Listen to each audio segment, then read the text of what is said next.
iGlobenews brings global views.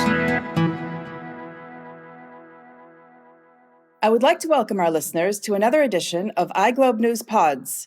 You can find all our podcasts on our YouTube channel. Please do not forget to like and subscribe and take a moment to visit our website at www.iglobenews.org. Sign up for our newsletter and become part of the iGlobenews community. Joining us today is Austria's Federal Minister for Climate Action, Environment, Energy, Mobility, Innovation and Technology, Leonore Gewessler.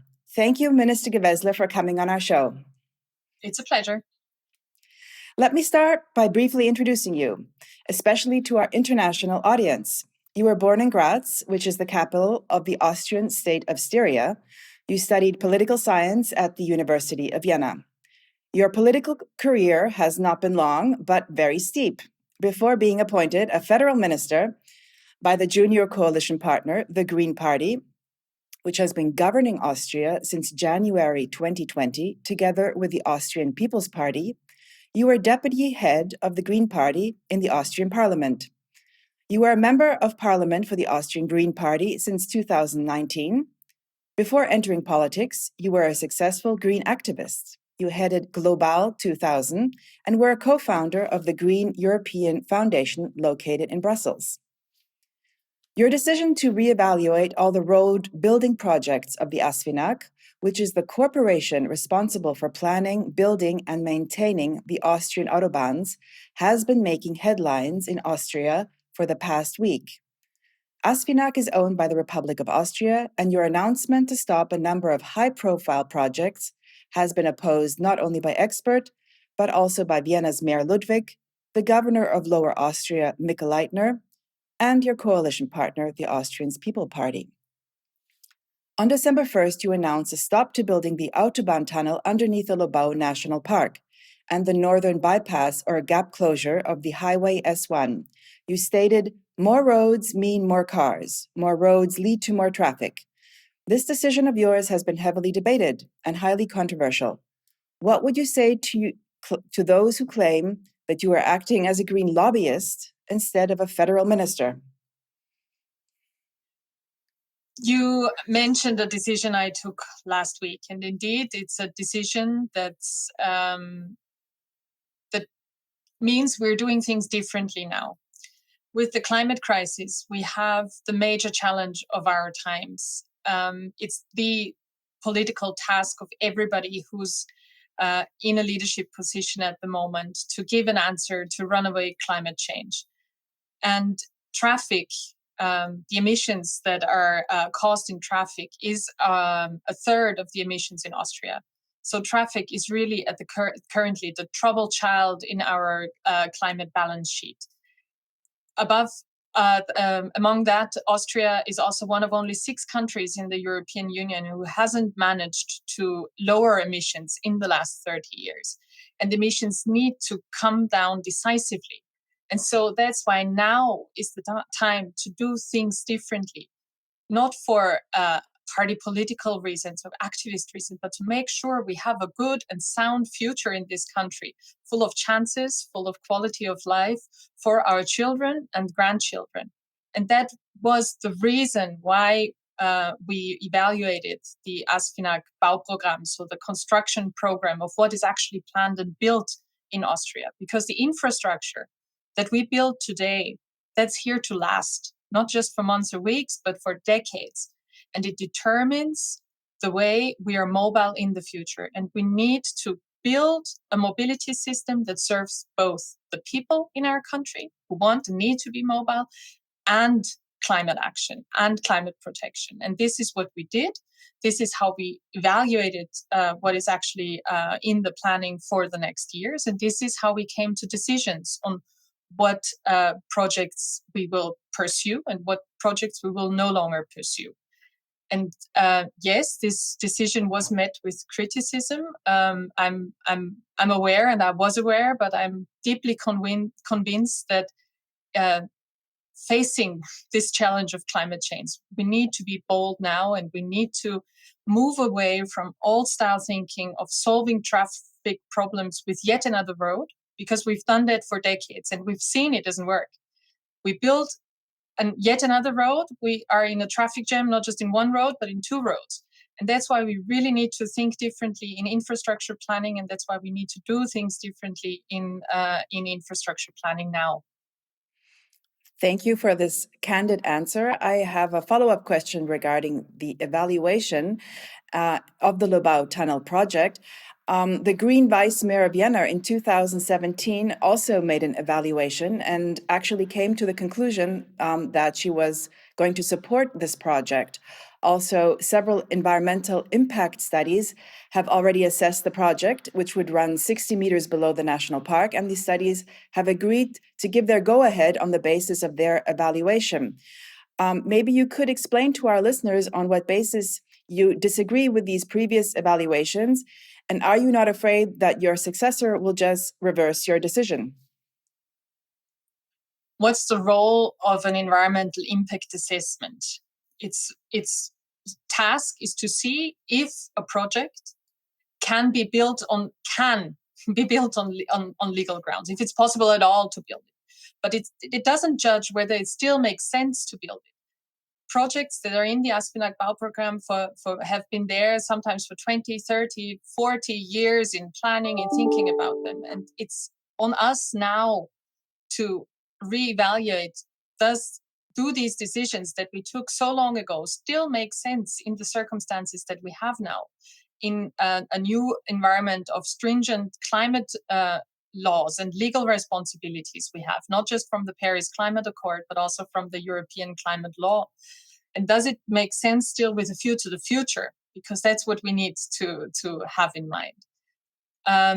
And this is what we did in this evaluation. And yes, we did things differently than in previous evaluations, because in the evaluation that was done with the experts from the ministry, with the experts from Aspinac, and we also got on board with the Umweltbundesamt, so the environmental research agency in Austria, a very renowned institute, and looked at how evaluations of infrastructure constructions were done previously.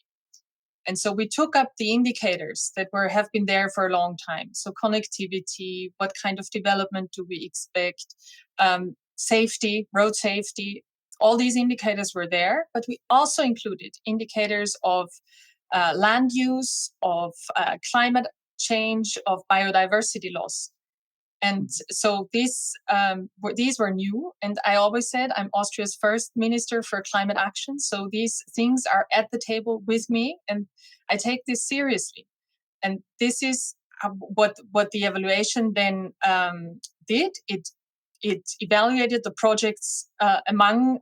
So the projects among is not, but in between the projects, they made a comparison between the different projects as a basis for political decision makers. And that's our role, to take decisions on this sound scientific basis. And this is what I did. And the necessities that come from climate action, they will not go away. They're here to stay. And whether it's the regional provinces, whether it's the city of Vienna, whether it's Austria as a federal country, we have a common goal. We want to be climate neutral by 2040. We want to make sure that from being a European champion in land use and in building ever more concrete into our country, we stop this runaway land use that we have in Austria, and we come to a more sensible use of the limited and valuable space we have. And so this is what we've been doing, and this is the challenge we share together. So let's move on from here and build better alternatives, better options for the people in our country and for climate action. Thank you for your answer. Mayor Ludwig of Vienna from the Social Democratic Party has come out in support of a referendum on proceeding to build the Lubao Tunnel. He stated that, "I assume that project decided by law will also be implemented." He believes that a majority of Viennese will be for the building of the Lubao Tunnel. What is your position on this, and will you accept the decision of a public referendum? We have several options that were that were voiced in the debate in the last weeks. We had legal challenges that were mentioned. We had talks about changing the coalition in the government in the last weeks. I think what's the best option is to come together, to sit down and to say, let's build better alternatives for the people in Vienna and for the people in the country. And all the arguments from the city of Vienna were heard. They are important arguments. They were not swept off the table. That's why the decision was also done the way it was taken. Because one part, the tunnel through a nature protected area, a national park, is not built, but the part of the infrastructure that's needed for the city of Vienna, for city development, for planning, and for new apartment building and city development, that's being built. Because yes, obviously, I see and I hear and I take seriously the needs also of the city of Vienna in terms of city development. So let's find good solutions for the people that are fit for the future. I think that's what should all unite us. I have a follow-up question regarding city development. According to official statistics of the city of Vienna and Statistic Austria, 1/5 of Vienna's population currently live on the other side of the Danube. These are also the districts with the highest population growth, which poses major challenges for transportation policy. Around 373,000 people live in the districts of Donaustadt and Floridsdorf alone. These are also the districts with the highest density of cars and the lowest access to public transport. Many residents of the Donaustadt district feel they have been stranded by your decision to stop the Lubao tunnel. Can you understand this public outcry? And although you have repeatedly also stated your support for these new housing developments, does this not also entail providing roads and infrastructure? If I talk about alternatives and better solutions that are future-proof, then a big part of this must be also development of public transport. Austria, the Federal Republic of Austria, invests heavily, especially in the eastern, the Ostregion, so in the eastern part of the country, in terms of developing public transport. And this is something that we will also continue, because if we want to reach the climate goals in public transport, in the traffic sector, we need to strengthen public transport and make it the backbone of our future mobility. Because people need to be mobile, they want to be mobile. It's very clear. We need to go to work. We want to go on vacation. We move around in our free time, but we need to make sure as politicians that people in our country can do this as climate friendly as possible. So public transport and going ahead with that is a backbone of any future-proof mobility solution. And yes, we will also build streets. But it needs a better combination, a future-proof combination of the two modes of transport than we planned them in the past. And this is also one of the main outcomes of the evaluation, also done by Umweltbundesamt, that our thinking in planning infrastructure projects must also develop from here, because we think too much in terms of just one mode.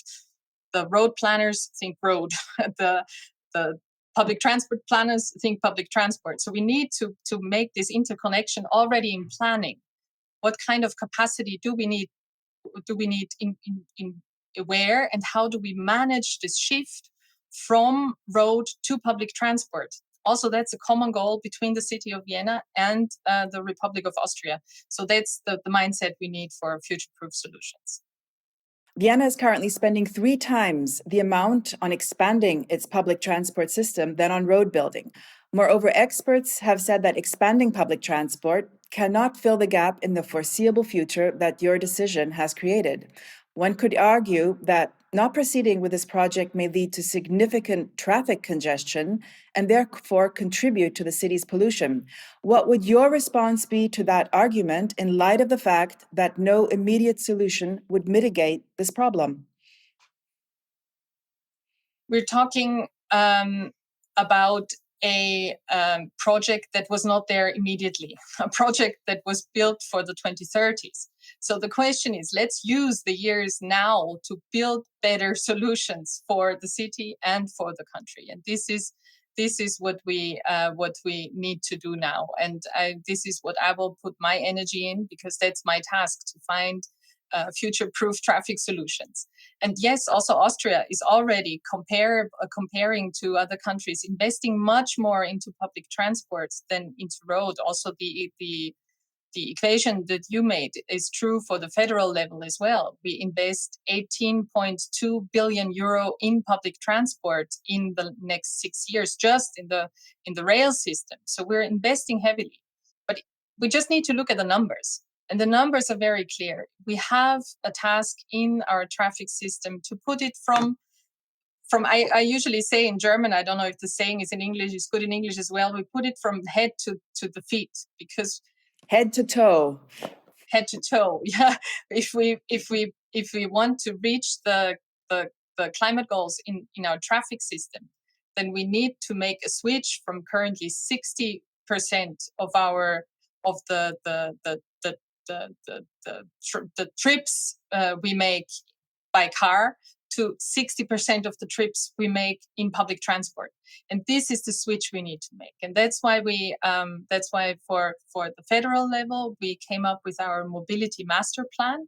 That's our compass and map for this transformation that we need also in the traffic sector, where we map out how we want to reach this goal, and continuing and investing even more in public transport is a key part of this. Austria is truly formidable when it comes to public transport compared to some other countries. But one issue which many have mentioned in connection with your decision to stop these various projects, which are not only in Vienna, but also in Lower Austria, is that at the same time, there was no alternative which was presented. When do you think the public can be presented these alternatives? So when we take decisions when they are needed, and they are needed when the moment is there to take them. And if we don't take this decision now, we start to build, and once we've built things, there's no way to come up with a better solution, because then infrastructure is there. So that's why the decision had to be taken now. But we are working also with all the other provinces. I give you two other examples.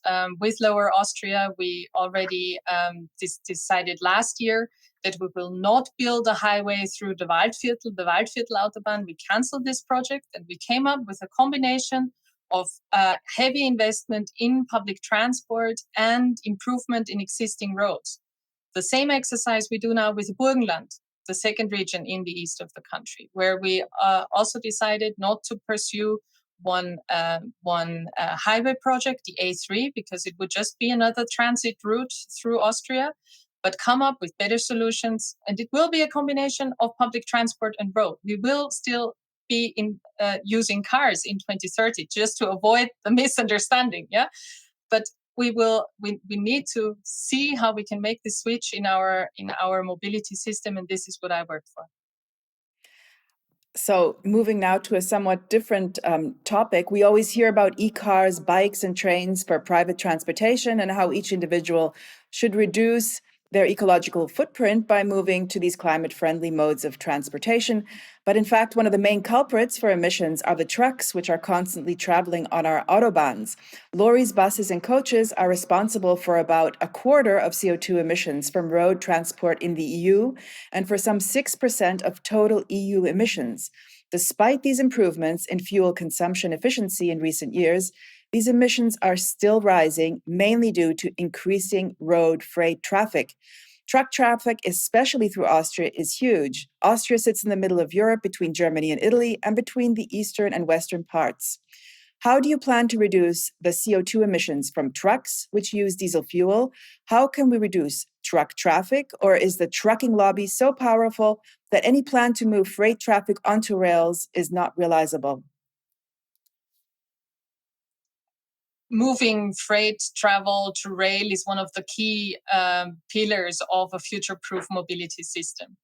But all of this needs to be built, and built also politically. So we need, if we ask if we say we need to switch our mobility patterns and be more climate friendly, we need to invest in public transport, in better infrastructure also for biking and walking. And this is a political task to also provide that. If we say that freight traffic needs to move in a much higher quantity to rail, then also there we have a political task. So this is a national task on one hand. To give you one example, Austria has one of the, also in a European-wide comparison, one of the highest shares of freight on a rail. About 31% of our freight is conducted on train. That's high above the European average. We can also that we had a look at in our mobility master plan. We can still increase this share by 3, 4, maybe 5% with national measures. So what did we do? In our new waste management law, we made a provision that waste has to be transported on rail. It's quite easy. Our waste needs to go by train. We did funding programs for making this switch. So from support for actually transporting on rail to support for the logistical services, or even rail tracks where needed. So we have 150 million about of public funds that go into support for making this switch also in freight traffic to rail.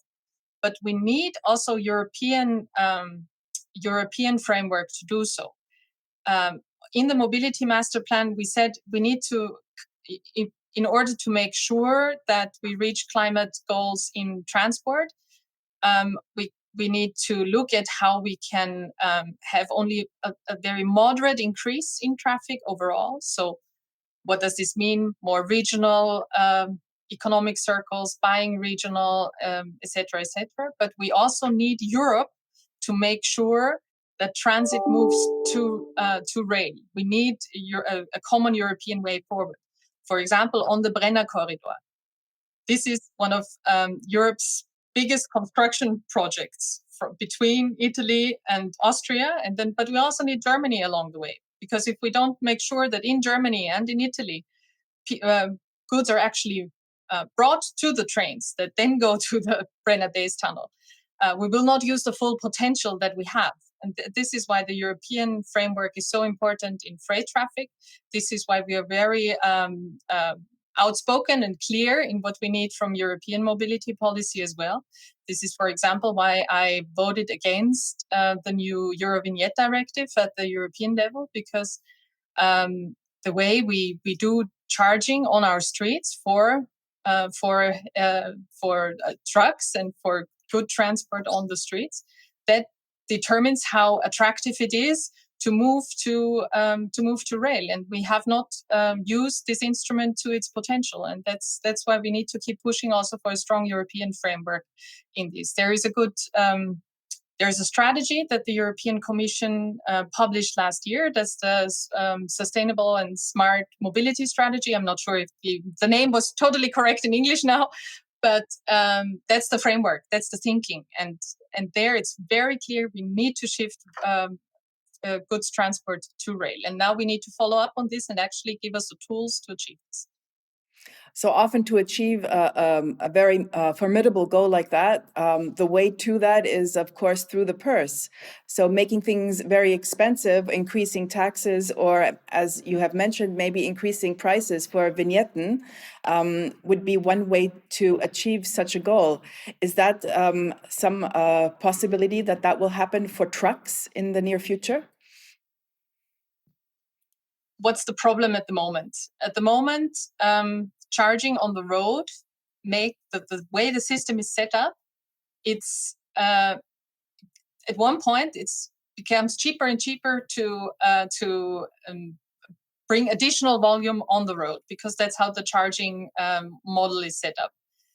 It's the opposite on the train. On the train, you pay for every additional kilometer. So there's something not logical in this basic setup of the charging that we have. because we need all the tools that we have to support the switch, to make climate-friendly way of doing business, a climate-friendly way of moving around, the number one choice for people and for businesses. And that's why the questions of how the tax systems can become a lever for climate-friendly behavior is such an important thing. And that's the Eurovignette directive, the new one. It gives some possibilities to reflect, for example, CO2 intensity in the new pricing structure, but we need to come up with better solution to have simply a fair playing field between train and road. It's we're not asking much. We're asking a level and a fair playing field between train and road. Thank you for your answer. You have mentioned that your main goal is fighting climate change. Now let me turn to COP26. All 197 participating countries in Glasgow adopted the so-called Glasgow Climate Pact, despite an 11th hour intervention by India, in which the final agreement was watered down from phasing out coal to phasing down. It is widely agreed that COP26 did not produce the results it set out to produce. Has climate change taken a backseat as the world is suffering from the economic, medical, social, and other consequences of the ongoing 2-year pandemic? No, I would not say so at all. Let me take Europe as an example. If you look at what we did in Europe in the last 2 years, the Green Deal as the main framework for developing the European Union on a climate and an economic pillar was put in place by the European Commission. We followed that up as a strategy. We followed that up by a climate law that said Europe will reduce its emissions by at least 55% until 2030. It's legal. It's in law. It's a legal obligation for the member states. And if we look at what we did as a way out of the corona crisis in Europe, the recovery funds that were provided to the member states, they had a quota, a mandatory quota for climate investment. And now, then it's on the member states to actually follow through with this. And this is also what we did in Austria. Austria's national recovery plan, also in a European comparison, is among the ones with the highest share of climate investment. And that's what we do, from circular economy projects to investment in public transport, for example, emissions-free buses in Austria, up until investment in rail infrastructure. So we use these European funds also because Europe made such an important emphasis on that for climate reasons. And that is exactly the main thinking we have these days. The way out of the corona crisis must not be a way back to doing things as we did them before, but it must be a way forward to the future. We need to build back better than what we've done before. And the same holds true for Glasgow, because that was when you started the question with Glasgow. I think the COPs are enormously important as a venue, as an annual conference where 2 weeks, the whole attention of all of the world is focused on climate action, and where all the countries of the world come together on an equal footing to make sure we solve this crisis that humanity faces together. And so this is why this is so important. And there were some, if I look at the results, there were some good things, there were some not so good things.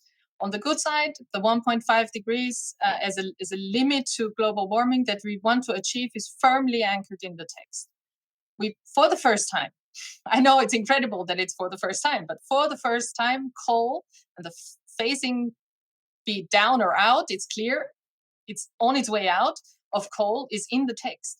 We, for the first time, we say that we want to tackle subsidies that run counter our climate action.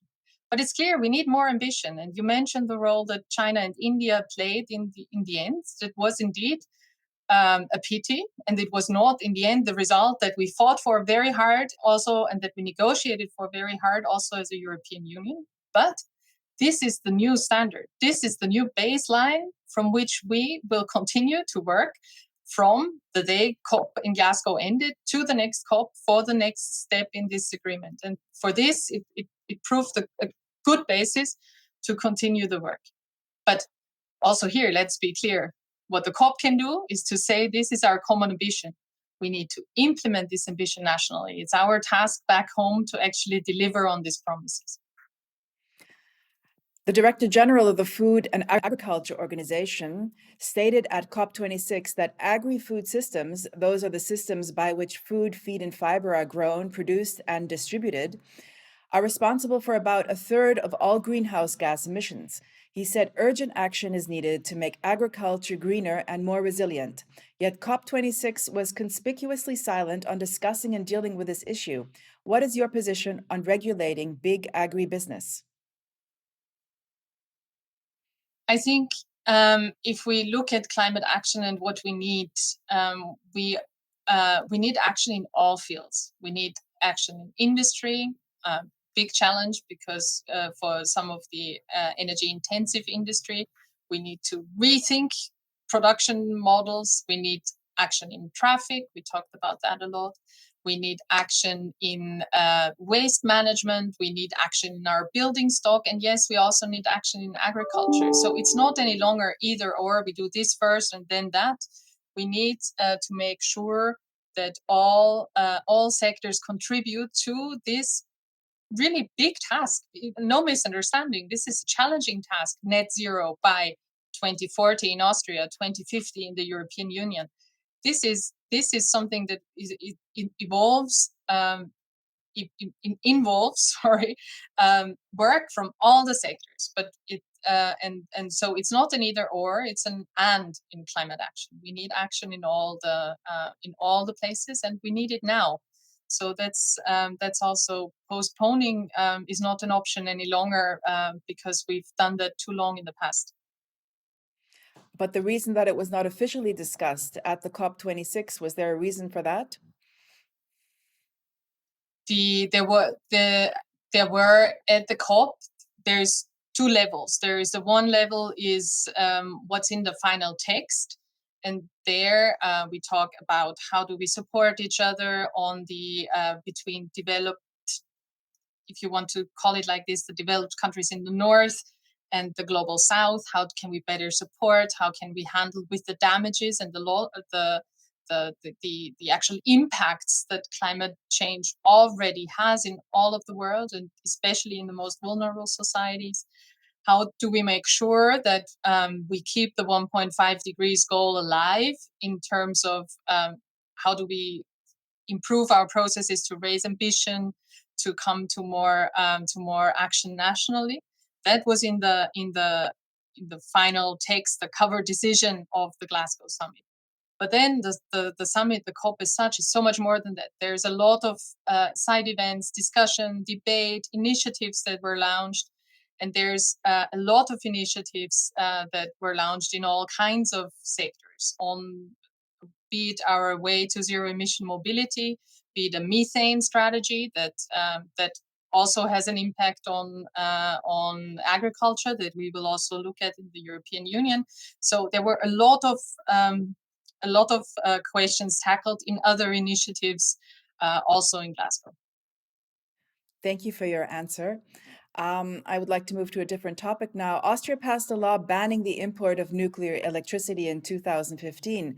But is it really 100% nuclear free? Some experts have claimed that up to 25% of the electricity Austria imports and over 8% of the electricity it consumes is still of indisputable nuclear origin. The Green parties in Europe are notably anti-nuclear. Austria is surrounded by nuclear power plants. So my question to you is it true that Austria imports electricity generated from nuclear energy? So the one question that we need to be sure of in the beginning is that for Austria, and the position is very, very clear. And it's not a single party position. It's a all partisan position in Austria that nuclear energy is not a form of energy that we need in the future. It's not safe.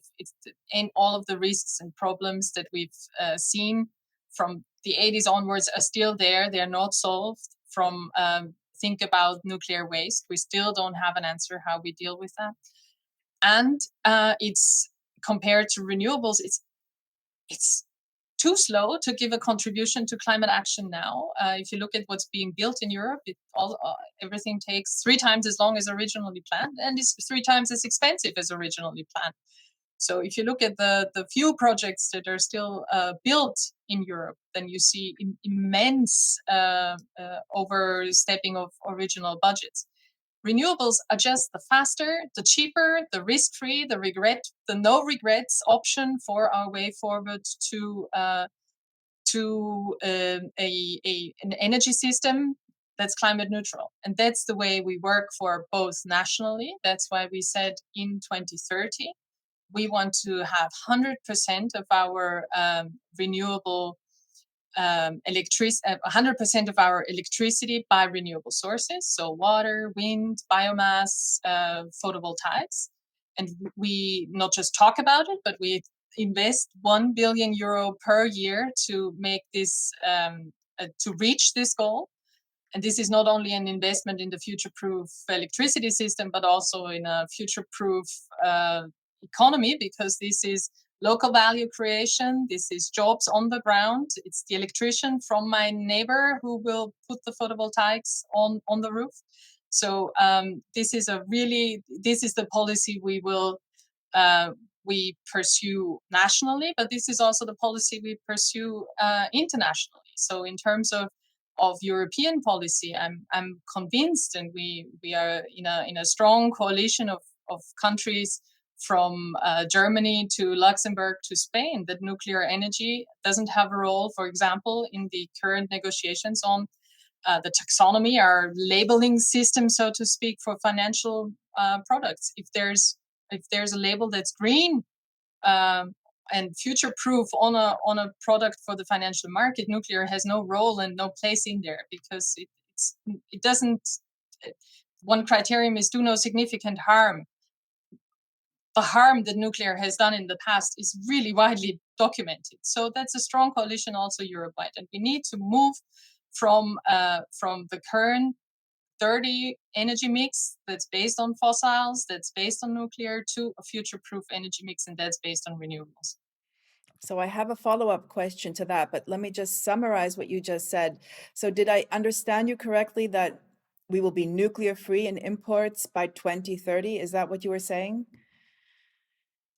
We will produce the amount of electricity that we need in Austria 2030, 100% in the country by 2030. So this means we need to add another 50% of capacity until 2030. But of course, Austria is integrated in the European electricity market. So we need to make sure that also all of Europe moves this direction. But of course, Europe is divided on its stance regarding nuclear energy. Could nuclear power not be part of the solution for climate change, especially with the advent of small modular reactors, also known as SMRs? SMRs offer a lower initial capital investment, greater scalability, and sitting flexibility for locations unable to accommodate more traditional larger reactors. SMRs can help drive economic growth. Small modular reactors are currently in the advanced stages of construction in various countries. Many countries are considering these reactors to meet the need for flexible power generation in a wide range of applications and to replace aging fossil fuel plants. The SMRs also display advanced safety features. Would it not make sense for Austria to reconsider nuclear power as a green sustainable energy, especially in light of SMRs? No. Austria made a very good decision 40 years ago. We actually built a nuclear reactor in our country. It's still there. You can still have a look at it. But we made a very good and wise decision. We said that, no, look at the risks, look at the uncertainties, look at what's at stake with this technology. We will not operate it. We even have it in our constitution that nuclear is not an option for Austria. As I said, we have with renewables, we have the technologies, we have the ability to build a climate neutral energy system based on renewables without the risk, without the also the much cheaper. Sorry, I need to say it as that cheaper. Then, if you look at the generation costs that energy sources have in Europe, it's the generation costs of photovoltaics have immensely decreased. So it's also much cheaper, the more efficient means in terms of finances to invest in renewables. And above all, I mean, we've heard stories about about SMRs for decades. They haven't materialized. In the meantime, renewables have increased efficiencies, have increased all their capabilities, and the technology has advanced. So we have everything we need at hand to actually build a system, a no-regret system based on renewables. But as technology advances, do you think it would make sense someday, once technology is available and there is maybe a safe way to produce nuclear energy, which is also a cheaper way to produce nuclear energy in the form of an SMR, would that be an option as science and technology advance? For Austria, the decision has been taken and is very clear. There is more countries now in the European Union who do not operate nuclear energy, or who've made a decision to move out of nuclear energy, such as Germany. So I think we have the technologies as hand that we need. Let's not waste time. Let's just invest in the options we have, because the climate crisis doesn't leave us. Doesn't give us another 3 decades to think about what we want to do. We need to act now, and we have the options at hand to act. So let's work on those.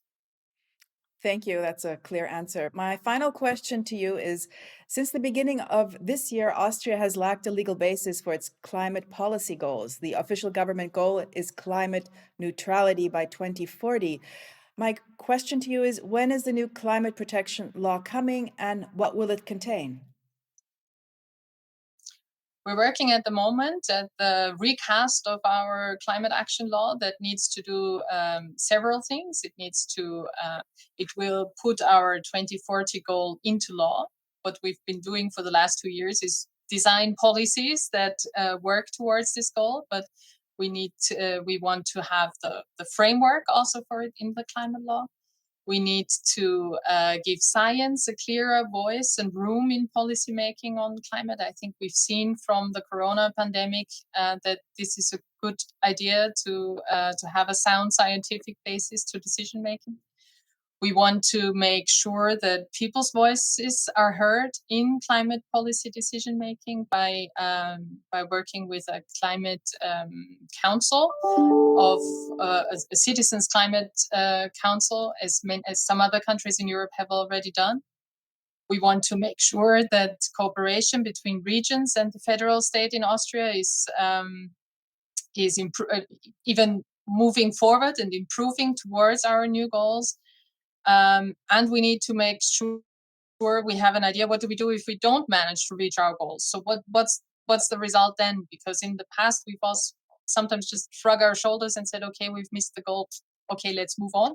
But this needs to change. And all of this will be in the climate, will be in the Climate Act. We're negotiating it at the moment. As many other things that we did in the last years, from the climate ticket to the single deposit return scheme for plastic bottles and cans, to the mandatory quota on refillable bottles in the supermarkets, to the waste management law and the renewables deployment law that we decided in July. It will be ready. It will come, and I will be the first one to talk about it as soon as it's ready. So we look forward to your announcement regarding this. I expect it will be sometime soon. And I would like to very much thank you for coming and talking to our listeners, Minister Gewessler, for taking your precious time and answering our questions candidly and openly. Thank you very much for coming on our show. Thanks a lot.